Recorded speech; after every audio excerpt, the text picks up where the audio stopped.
요즘 정말 덥습니다. 가마솥돌이라는 말까지 나왔죠. 35도, 37도. 근데 여러분, 교회 안 다니는 분들은, 예수 안 믿는 분들은 이 정도 더위는 견뎌내야죠. 왜 그렇죠? 지옥불은 더 뜨거우니까 잘 견뎌야 합니다. 이건 아무것도 아니겠죠. 디모데후서 3장에 보면 이 세상의 끝, 말세의 징조에 대해서 말하고 있습니다. 말세. 점점 기후도 변화되고 너무 뜨겁고 너무 춥고 사람들은 다 이제 세상이 마지막이 다가오나 보다 느끼는 그런 때죠. 근데 이 말세가 다가오면 이런 일이 있다고 합니다. 여러분 디모데의 말씀 들어보시고 지금이 어떤가 한번 생각해 보십시오. 첫째는 사람들은 자기를 사랑한다 말합니다. 자기를 사랑한다. 또 사람들은 돈을 사랑한다. 또 사람들은 선한 것을 좋아하지 않는다. 그리고 또 하나 있습니다. 사람들은 무정하다. 무정하다. 어떻습니까? 우리가 사는 세상, 아니 여러분 자신을 한번 생각해 보십시오. 정말 사람들은 자기 자신만을 사랑합니다. 그렇죠? 내 자신을 너무 사랑해서 내가 사랑한다고 하는 사람도 나보다 더 높진 않죠. 또 사람들은 돈을 너무 사랑합니다. 돈밖에 모르죠. 항상 앉으나서나 돈 생각. 그리고 어떤 일을 해도 돈부터 생각합니다. 돈이 들고 얼마나 들 것이냐, 이게 돈이 되는 일이냐, 돈이 너무 많이 드는 거 아니냐. 그리고 사람들은 어떻게 합니까? 선한 것 좋아하지 않습니다. 좋은 일 잘 하지 않습니다. 그리고 사람들은 무정하다. 뭡니까? 자기밖에 모르기 때문에 정이 없습니다. 그런데 점점 그런 것 같아요. 며칠 전에 이런 뉴스를 봤어요. 용인시에 있는 한 경찰서에 신고가 들어왔죠. 어떤 분이 공세동인가 여기서 가까워요. 길을 가다 보니까 길 도로변 풀숲에서 강아지 우는 소리가 난다. 푸대자루에서 강아지 소리가 난다 신고했어요. 그래서 경찰이 가서 보니까 푸대자루 안에 한 6살 정도로 추정되는 흰색 수컷 마르티스 애완견 많이 키우는 거죠. 그 강아지가 아직 산채로 그냥 푸대자루에 담겨서 묻혀버리는 거예요. 누가 자기가 키우던 애완견이 병이 들었어요. 산채로 그냥 파묻어버린 겁니다. 정말 그 뉴스를 본 사람들은 비록 애완견을 키우든 안 키우든 떠나서 그 무정함에 하나같이 분노했을 겁니다. 어떻게 사람이 이럴 수 있느냐? 선한 것을 좋아하지 않는 것은 물론이지만 너무 잔인하지 않느냐? 어떻게 살아있는 생명을 산채로 그저 파묻어버리냐 이거죠. 아니 애완견 키우다 보면 사정상 키우지 못할 때도 있습니다. 그리고 키우고 싶은 마음이 없을 수도 있습니다. 그럴 수도 있어요. 하지만 그렇더라도 그럼 어떡합니까? 보통 사람들이라면 내가 이게 사정상 키우기 힘듭니다. 키울 분은 입양해 가세요. 무료로 분양을 해준다든지 아는 사람한테 줍니다. 그것이 제일 먼저일 것이고 그것도 안 되면은 그저 근처 애견센터에 갖다 줄 겁니다. 그것도 안 될 거면 어떻게 합니까? 유기견 보호하는 데가 있어요. 보호센터. 그런 데 갖다 줄 겁니다. 어떻게 살아있는 생명을 산채로 그것도 살아서 바둥거리는 걸 푸대자루에 넣어서 땅에다 파묻어버립니다. 정말 말세의 모습입니다.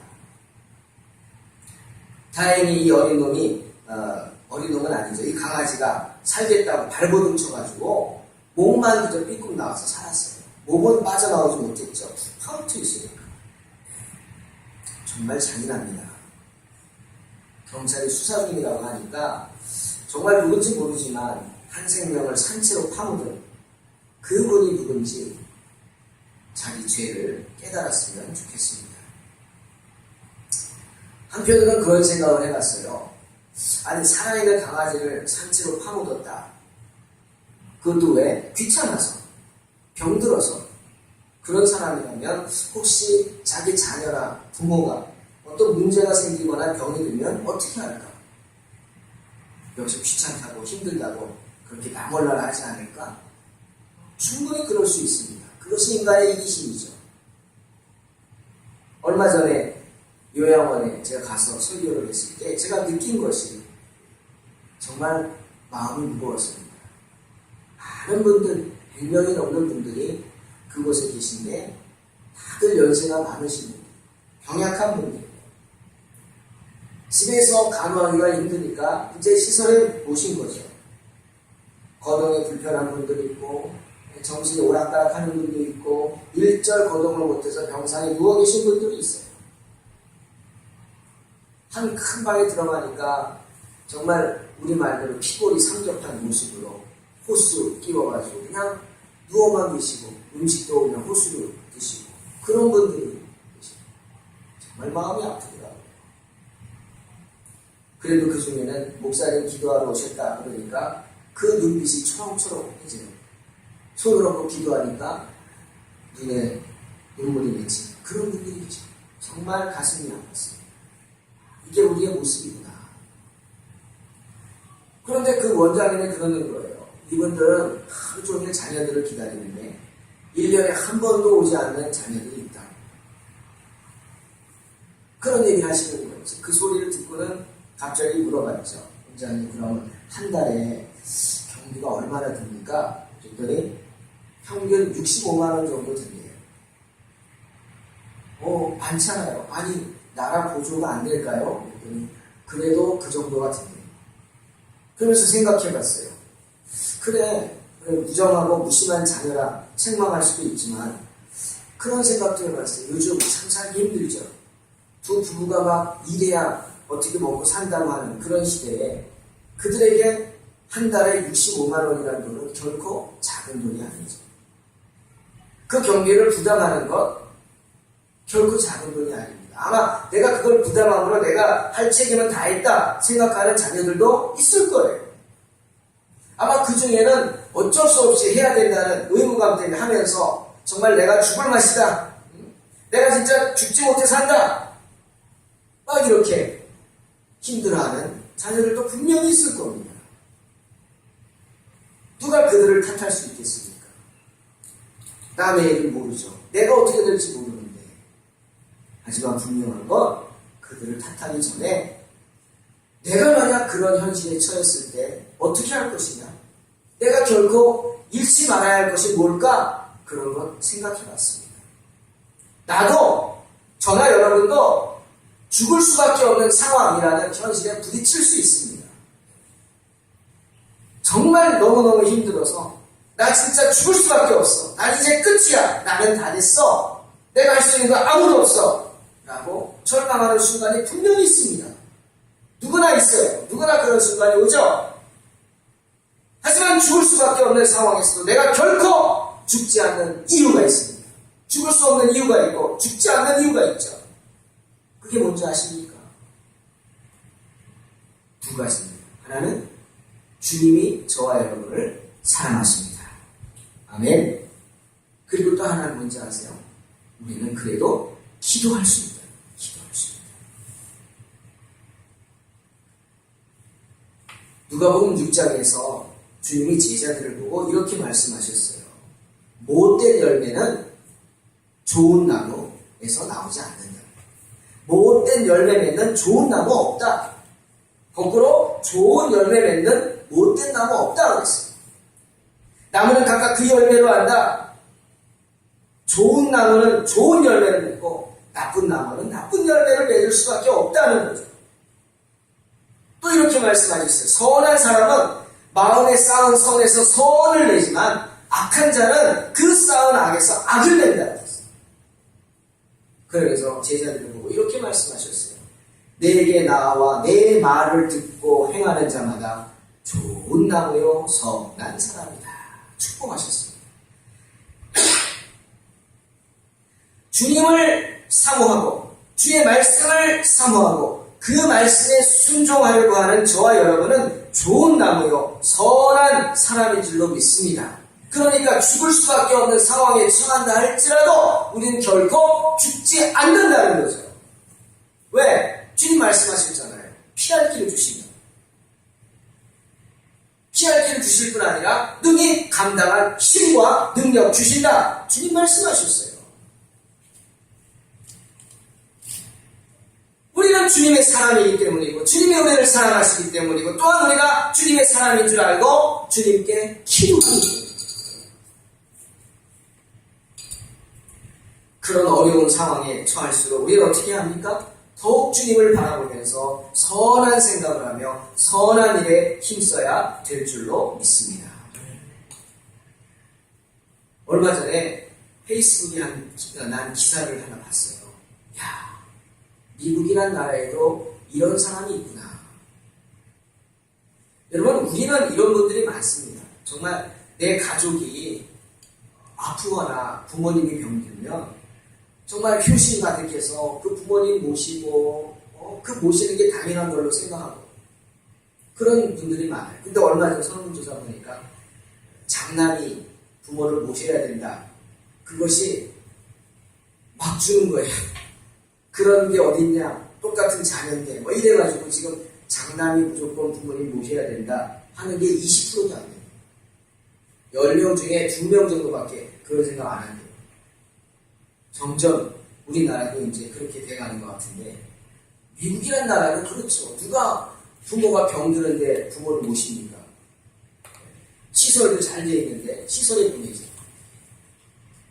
당연히 그들은 그렇게 생각합니다. 그런데 미국 뉴저지에 한 음식점에서 일하는 여조공원이 있어요. 24살의 젊은 아가씨. 근데 이제 그 밤에 이제 페이가 세니까 밤 근무를 하는데 새벽까지 일하는데 5시 30분쯤에 새벽에 두 사람이 식당에 들어온 거예요. 그런데 소방관복을 입고 있었어요. 이 아가씨가 이제 딱 안 거야. 어저께 이 동네 창고에서 큰 화재가 나가지고 소방관들이 애쓴 거를 알고 있어요. 그 중에 한 분들이 들어오자마자 아가씨 이 집에서 가장 큰 커피를 주시오. 너무 지친 거죠. 그 종업원이 이 소방관들을 본 순간 그런 생각을 했대요. 야, 너무 고맙다. 내가 어떻게 저 사람들에게 감사의 마음을 전할까. 그래서 자신이 할 수 있는 걸로 감사의 표시를 했어요. 그게 뭐냐면 그 소방관들이 먹은 식사비를 자기가 대신 내주는 거예요. 서양에요. 이런 일 거의 없습니다. 다 더치페이예요. 자기가 먹은 거 자기가 내지. 우리처럼 야 오늘 내가 쏜다 이런 거 없어요. 외국인들이 보면 우리나라에 와서 아주 이해할 수 없는 것 중에 하나가 뭡니까? 밥 먹고 나서 서로 싸운대. 왜 싸우죠? 자기가 계산한다고. 이거 그들한테는 충격이에요. 충격. 밥 먹고 서로 돈 내겠다고 잘 밥 잘 먹고 둘이 싸운대요. 이해할 수 없는 거예요. 왜 싸우냐 이거. 자기 거 자기가 내지. 근데 이 아가씨가 그 결심을 하고 소방관들의 식사비를 낸 거예요.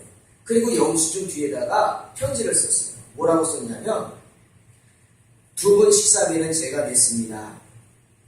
모두가 도망쳐 나오는 장소를 향해서 거꾸로 들어가서 사람들을 도와주시는 그 노고에 감사드립니다. 이 소방관들은 그걸 받아보고 놀랬죠. 감동 먹었죠. 나이 많은 분들은 그럴 수 있다고 쳐. 이 젊은 아가씨가 그렇게 하니까 더 감동을 먹은 거예요. 그래서 영수증을 사진을 찍어가지고 페이스북에 올린 거예요. 자, 이 식당에 이런 아가씨가 있다. 이 식당을 애용하라고 홍보를 했죠. 근데 그들의 감동이 그것이 끝이 아니었어요. 그 아가씨에 대해서 알아보니까 정말 어려운 환경에 있는 아가씨였어요. 자기가 이렇게 남을 밥 사준 형편 되는 게 아니에요. 어렸을 때 아버지가 사고로 사지가 마비되었어요. 근데 지금 혼자서 그 아버지를 돌보고 있다는 겁니다. 여러분, 우리나라 이야기가 아닙니다. 우리나라는 이런 게 뭐 큰 기사가 되겠습니까? 많잖아요. 당연한 걸로 아는 사람도 많고. 근데 미국이라는 나라는 그렇지 않다니까요. 이 두 소방관이 더 놀란 거예요. 어쩜 그런 천사가 있나 이거죠. 여러분 이 24살의 리즈라는 이 아가씨를 생각해 보십시오. 어린 나이에 아버지가 병들었어요. 학교도 그만뒀어요. 사춘기 때, 한창 사춘기 때 자기 꼴이 뭡니까? 이 꼴이 뭐냐고. 엄마는 없고 어디 가는지 모르지만 자기 혼자 아버지를 부양해요. 그 사춘기 때 그 마음이 어땠겠어요? 근데 이 리즈는 학교를 그만두고 일하기 시작했어요. 그 식당에서 6년, 7년째 일하고 있대. 7년. 그럼 24살이 7년이면 뭡니까? 고등학교도 안 다닌 거예요. 그리고 아버지를 돌보고 있었다는 거죠. 세상이 원망스럽지 않았겠어요? 정말 세상 끝났다. 나는 버려졌나 보다. 부모로부터 나는 버려졌나 보다. 이런 생각하면서 정말 내가 죽을 수밖에 없다. 그런 생각 안 해봤겠어요? 그런데 그런 마음 1절 뒤로 앉아 와서 열심히 일하다가 자기보다 더 어려운 사람들 정말 그분들을 도와줄 마음을 가지고 선한 마음을 품고 자기가 대신해서 식사비라도 내겠다고 하는 그 마음 이 소망관들 감동하겠어요. 근데 이 리즈에게 소원이 있었어요. 그래서 미국은요 그런 게 있어요. 이 기부 문화가 잘 발달돼가지고 그런 기부 사이트가 있어요. 거기다가 자기의 글을 올려요. 내가 지금 이런 상황인데 나를 좀 도와주시는 분이 있으면 좋겠다. 그러면 그 글을 읽고 감동받은 분들이 막 기부를 해요. 근데 이 리즈가 그 사이트에 뭘 올렸냐면 우리 아버지가 사지가 마비됐는데 아버지를 모시고 병원도 다니고 싶은데 휠체어를 싣고 갈 차가 없다고. 내가 휠체어를 실을 수 있는 밴을 중고라도 좋으니까 한 대 있었으면 좋겠다. 그렇게 올렸대요. 그거를 본 거예요. 그래서 이 소방관들이 그거를 캡처해가지고 또 페이스북에 막 올린 거예요. 그러니 어떻게 됐겠어요? 사람들의 감동을 받아서 너도 나도 막 모금을 한 거예요. 그래서 목표한 것보다 더 많은 8천만 원의 돈이 모여서 원하는 밴을 사게 됐다는 거죠. 여러분 이런 젊은이도 있습니다. 그것도 미국이라는 나라에서 귀찮다고 돈이 든다고 힘들다고 살아있는 생명을 산채로 땅에 파묻는 사람도 있지만 그렇게 이겨내기 힘든 어려움에도 낙심하지 않고 정말 성경대로 선한 일에 힘쓰는 그런 사람도 있단 말이죠. 이제 24살 된 이 어린 청년 죽을 수밖에 없는 형편이지만 그녀는 죽지 않았습니다. 도리어 선한 일에 힘썼습니다. 그랬더니 결과가 뭡니까? 하나님이 축복하신 줄로 믿습니다. 우리에게 맡겨진 인생엔 이렇게 수많은 어려움들이 있어요. 말 못한 어려움. 여러분 문제 없는 가정이 어디 있습니까? 돈 많으면 문제 없습니까? 천만에요. 가정마다 자녀들 문제 없는 자녀들 있는 데가 어디 있어요? 다 문제 하나씩 있죠. 집안 문제, 가정 문제 없는 가정이 어디 있어요? 다 있죠. 다 있지만 그것을 어떻게든 감당하면서 살기 때문에 우리는 살 수 있는 겁니다. 그렇게 무거운 짐을 진다고 생각하면서 정말 나는 죽을 수밖에 없는 형편이라고 생각하면서 이제는 끝이라고 생각하고 절망합니까? 성도들은 그렇지 않습니다. 죽을 수밖에 없는 형편에서도 우리는 결코 죽지 않습니다. 왜죠? 두 가지. 주께서 우리를 사랑하십니다. 또 우리가 기도할 수 있습니다. 그 기도를 주님이 들어주시기 때문입니다. 저는 성경의 이야기 중에 이 벙어리 귀신 들린 자녀를 둔 이 아비의 이야기를 볼 때마다 다시 한번 나를 돌아봅니다. 그래, 이게 바로 나의 모습이에요. 이게 나의 모습이에요. 부끄럽지만 저도 목사라고 하지만 저도 이 아비처럼 어려운 현실에 부딪히며 흔들릴 때가 많습니다. 막 원망할 때도 많고요. 혼자서 기도한다고 앉아가지고 막 불평하고 그러다 나중에 회개하고 마무리 짓지만 그럴 때도 많습니다. 생각해보세요. 애지중지 키운 잘난 아들이 어느 날 갑자기 귀신에 들렸어요. 여러분 귀신에 들리는 게 뭔지 잘 모르시죠? 그래가지고 완전히 제정신이 아니라 물에도 뛰어들고 불에도 뛰어들고 불 나간 거 아닌데 불에 뛰어들고 온몸이 상하는데 그걸 보고 있는 부모의 마음 어떻겠어요? 막 입에 거품 물고 쓰러져요. 발작을 해요. 그 가정은 어떻겠어요? 제가 이렇게 목회하면서 귀신 들린 사람을 4번을 봤어요. 근데 가장 먼저 본 게 1995년 여름에 전도사 때 저희 교구에 이제 저는 전도사니까 목사님하고 팀이 돼서 섬기는데 어떤 분이 있는데 치과 의사예요. 근데 그 부인은 멋쟁이에요. 참 멋쟁이에요. 교회에서 보면 멋쟁이인데 좀 이상한 게 있었어요. 왜? 항상 어두웠어요. 문제가 있는 것 같아요. 그리고 신방을 안 받아. 요즘은 뭐 신방들 잘 안 하지만 이때만 해도 그저 목회가 신방 목회잖아요. 근데 갑자기 신방 요청을 하는 거예요. 그래서 목사님하고 갔어요. 아주 치과 의사하고 잘 차려입고 그러니까 아 집도 참 좋겠구나 하고 딱 갔는데 집은 좋은데 집 안은 엉망인 거예요. 뭐 어디서 뭐가 날라왔는지 막 뭘 던졌는지 여기저기 파이고 까이고 막. 딸이 하나 있어요. 집사님 울면서 이제 얘기하는 거예요. 목사님 이 딸이 고등학교를 자퇴했습니다. 왜 그랬냐고 그랬더니 귀신 들렸다. 귀신. 저는 깜짝 놀랐죠. 귀신 들린 사람 한 번도 못 봤거든요. 방에 있어 만나고 들어가서 이제 나오라고 그랬더니 와 이 딸이 엄마한테 욕을 해야 되는데 아 요즘 젊은 애들은 저런 욕 하는구나. 그때 들어봤어요. 엄청나게 막 욕을 하는 거예요. 얼굴에 도끼가 가득하고 사람이 독을 품으니까 얼굴에 막 뭐가 막 나고 막 난리가 아니네요. 그러더니 엄마한테 손찌검까지 하는 거예요. 우리가 얼마나 당황했는지요. 예배는 무슨 예배를 드려요. 예배 못 드리고 그냥 기도만 막 하고 그러고 나왔는데 그리고 얼마 있다가 금요일에 때 이제 기도받겠다고 담임 목사님한테 기도받겠다고 엄마 아빠가 데리고 온 거예요. 문안동교 외딸이에요. 근데 교회 간다고 얘기를 안 한 거야. 내가 보니까 교회 주차장에서부터 그때 들었던 그 욕이 막 들리기 시작하는 거예요. 난리가 났어요. 막. 사람들 많죠. 목회자들도 많죠. 이 부모가 어쩔 줄 모르는 거예요. 창피한 건 뭐 이제 없어. 그 많은 사람 앞에서 딸한테 막 육두문자 섞어가면서 막 욕을 먹고 뭐 막 그냥 엄마를 때리고 아빠를 때리고 난리가 안 간다. 이치 XX 뭐 어쩌면서 어디 난리 어딘데 말하면 그래서 어떻게 해요? 저희들이 막 뛰어갔어요. 남자 서너 명이 뛰어와가지고 귀신 들리면 얼마나 기운이 셉니까? 끄집어내가지고요. 억지로 팔다리 잡고 막와가지고 무양실을 데려갔어요. 그랬더니 이제 도끼를 품고 아무 말도 안 하더라고요. 귀신 들린 사람은요, 불리하면 말을 안 합니다. 여러분, 그 가정이 어떻다고요? 말도 아닙니다. 말도 아닙니다. 사는 게 아닙니다. 정말 그분들 그럴 거예요. 내가 예수 믿으니까 산다. 죽지 못해 산다. 아마 이 아비도 그랬을 거예요. 왜 엄마가 없어요, 지금? 왜 아비가 귀신 들린 아들을 데리고 왔어요? 엄마 어디 갔어요? 어디 있긴? 병들어 누웠겠죠. 그 집안이 어떻게 됐겠습니까? 수십 년 동안, 십수년 동안 그 귀신 들려가지고 그렇게 시달렸으니 그 집안 꼴이 어떻겠어요?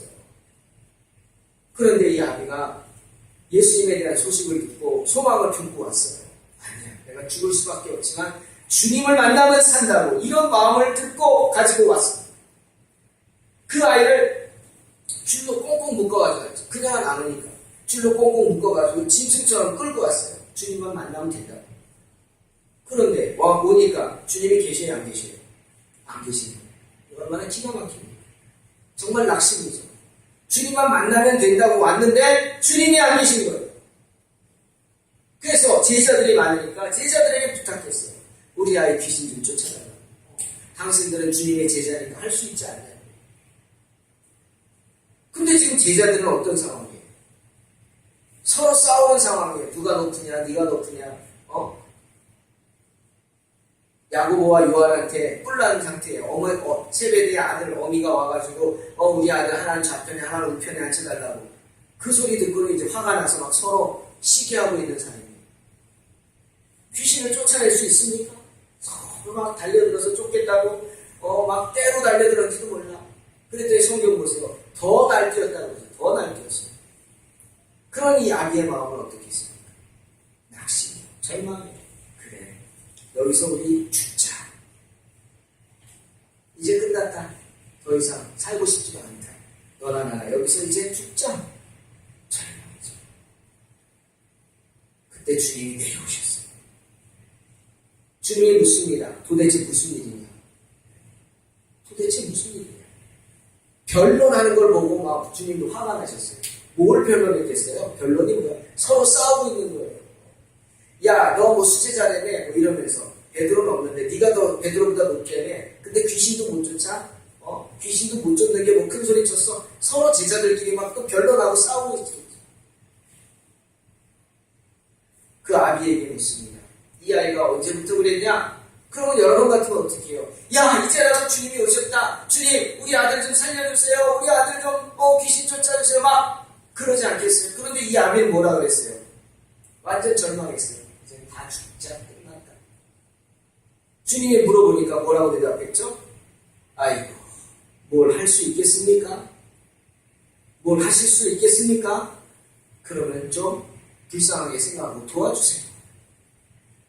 이게 할 말입니까? 주님 앞에서 주님 뭘 하실 수 있겠어요? 그럼 나 좀 도와주세요. 절망이라는 게 절망. 더 이상 기대가 없다는 거예요. 그만큼 낙심됐다는 거죠. 이제 정말 끝이라는 거예요. 그때 주님이 그를 책망하지 않습니까? 우리 한번 읽어볼까요? 할 수 있거든. 시작. 할 수 있거든이 무슨 말이냐? 믿는 자에게는 능치 못할 일이 없느니라. 할렐루야. 주님 책망하셨어요. 할 수 있거든. 그게 무슨 말이냐? 믿는 자에게 능치 못할 일이 없다.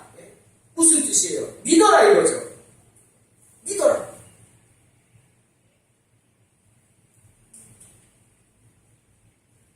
여러분, 이 아비가 그 음성을 듣습니다. 주님의 책망을 듣습니다.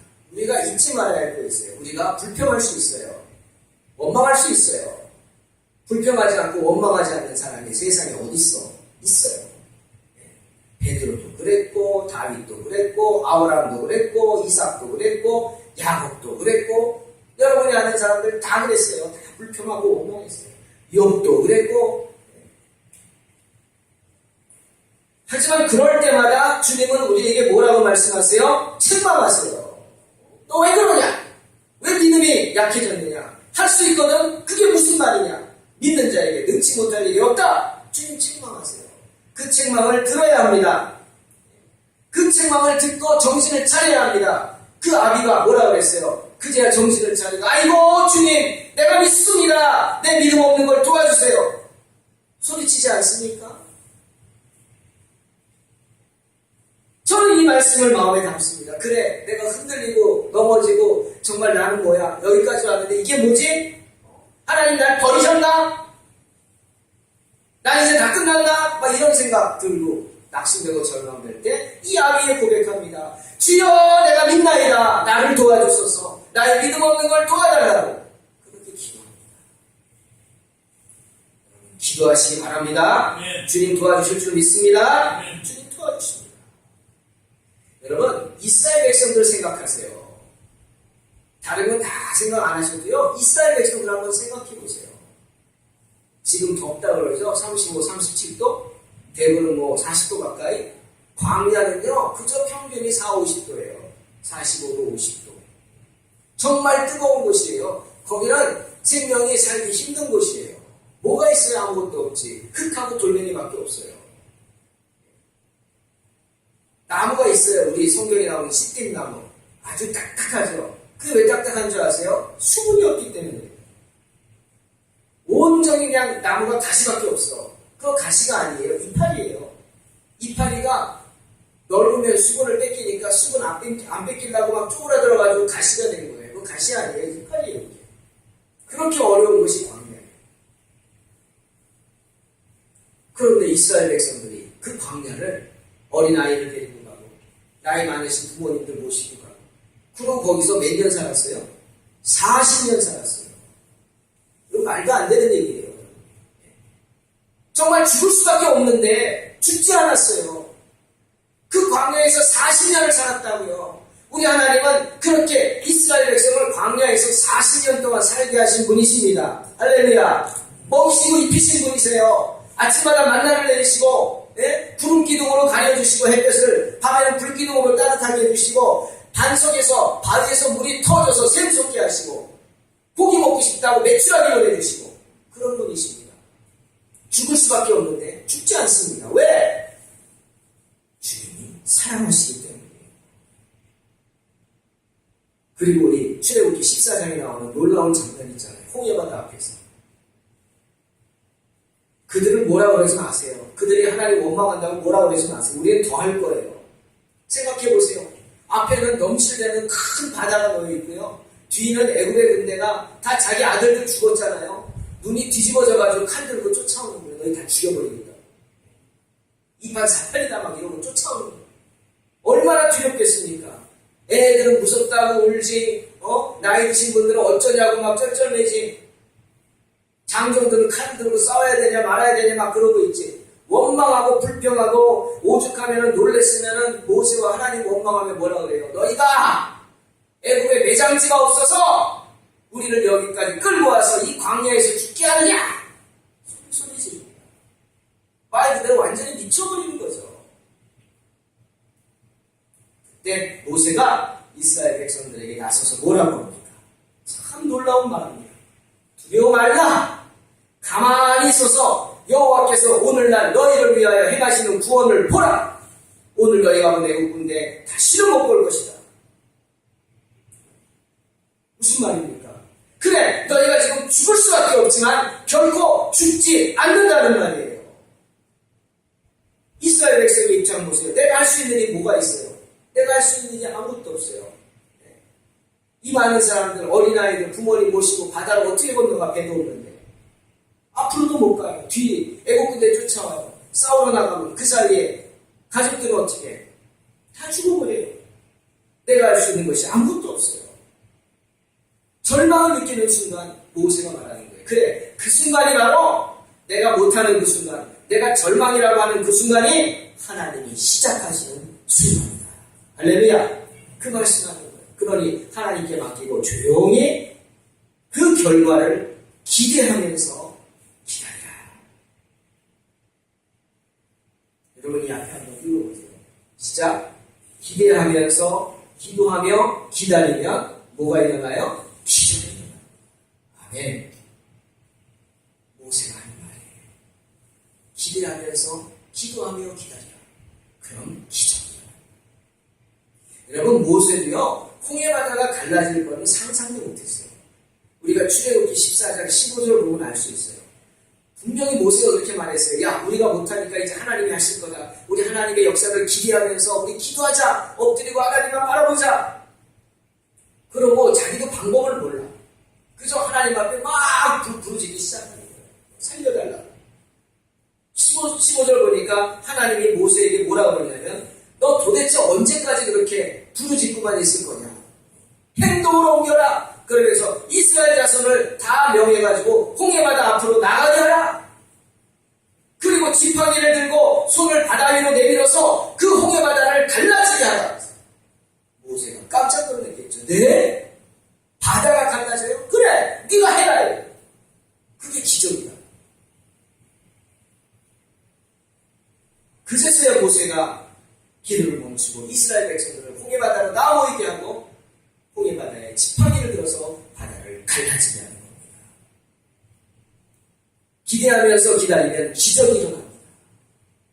기대하면서 기도하며 기다리면 기적이 일어납니다. 홍해바다가 갈라질 줄로 믿습니다. 갈라졌습니다. 이스라엘 백성들이 죽을 수밖에 없지만 죽었습니까? 한 명도 죽지 않았습니다. 죽을 수밖에 없었지만 결코 죽지 않았습니다. 왜입니까? 주님이 그들을 사랑하셨기 때문이고 또 하나 이유는 그들이 주님께 부르짖었기 때문입니다. 모세의 말에 순종해서 애국 군대에 맞서려고도 하지 않고 도망치려고도 하지 않고 그저 주님의 역사를 기다리면서 그 앞에 엎드려 기도했기 때문에 그들은 홍해바다가 갈라지는 기적을 체험하게 된 줄로 믿습니다. 사랑하는 성도 여러분, 주님께서 우리에게 맡겨주신 인생을 살면서 인생에 많은 어려움들 부딪힐 때가 많습니다. 그때마다 정말 내가 할 수 있는 일은 아무것도 없다 느끼면서 이젠 정말 끝이다. 정말 죽을 수밖에 없다. 그런 절망감 느낄 때도 많을 것입니다. 이 벙어리 귀신 들린 아이 아비처럼 그런 절망감, 주님만 만나면 될 줄 알고 주님을 찾아왔더니 주님은 안 계시고 제자들은 하지도 못하고 낙심해서 주님이 부르셔도 나가지도 못하고 주님을 만나도 부르짖지도 못하고 아이고 뭔가 할 수 있거든 좀 도와주세요. 그런 믿음 없는 소리가 하는 게 바로 저와 여러분의 모습 아닙니까? 하지만 그럴 때마다 우리는 결코 잊지 말아야 합니다. 들어야 합니다. 뭘 듣습니까? 주님의 책망을 들어야 합니다. 할 수 있거든요. 무슨 말이냐? 믿는 자에게 능치 못할 일이 없느니라. 믿는 자에게 능치 못할 일이 없다 하십니다. 왜? 주님께서 믿는 자들과 함께 하시기 때문입니다. 주님이 도와주시기 때문이죠. 이사야 41장 10절에 말씀하시죠. 두려워 말라 내가 너와 함께 하리라. 놀라지 말라 나는 내 하나님이 되리라. 내가 너를 굳세게 하리라. 참으로 너를 도와주리라. 참으로 나의 의로운 오른손으로 너를 붙들리라. 주님 분명히 말씀하십니다. 주님을 기대하십시오. 상상하지 못할 놀라운 기적이 일어날 줄로 믿습니다. 홍해바다가 갈라지는 역사가 일어날 것입니다. 기도 외에 다른 것으로는 이런 데가 나아갈 수 없다고 하십니다. 마가복음 11장 24절 무엇이든지 기도하고 구하는 것은 받은 줄로 믿으라. 그리하면 너희에게 그대로 되리라. 여러분이 믿은 대로 될 줄로 믿습니다. 죽을 수밖에 없는 형편이지만 우리가 결코 죽지 않는 이유가 뭡니까? 주님께서 저와 여러분을 사랑하시기 때문입니다. 그리고 저와 여러분이 낙심하지 않고 주님께 기도하기 때문입니다. 인생에 어떠한 문제가 있을지라도 낙심하지 않고 주님의 귀한 진리를 믿으시기 바랍니다. 우리는 죽을 수밖에 없지만 결코 죽지 않습니다. 기도함으로 승리하는 저와 여러분 되시기를 주님의 이름으로 축원합니다. 하나님 감사합니다. 정말 인생의 여러 문제들 앞에서 절망하고 낙심하고 쓰러진 채 정말 여기가 끝이구나. 나는 죽을 수밖에 없다. 라는 생각이 들 수도 있지만 주님 그것은 사탄이 주는 생각입니다. 주의 이름으로 물리치게 하여 주시옵소서. 우리는 죽을 수밖에 없는 형편에서도 결코 죽지 않습니다. 결코 쓰러지지 않습니다. 결코 넘어지지 않습니다. 결코 고꾸라지지 않습니다. 주님이 우리를 사랑하시고 우리가 기도하기 때문입니다. 기도함으로 홍해바다가 갈라지는 인생의 홍해바다가 갈라지는 놀라운 기적을 체험하게 하여 주시옵소서. 이런 믿음으로 승리하는 복된 성도를 되게 하여 주시옵소서. 예수님의 이름으로 기도하옵나이다. 아멘. 말씀을 생각하면서 347장 생각하겠습니다.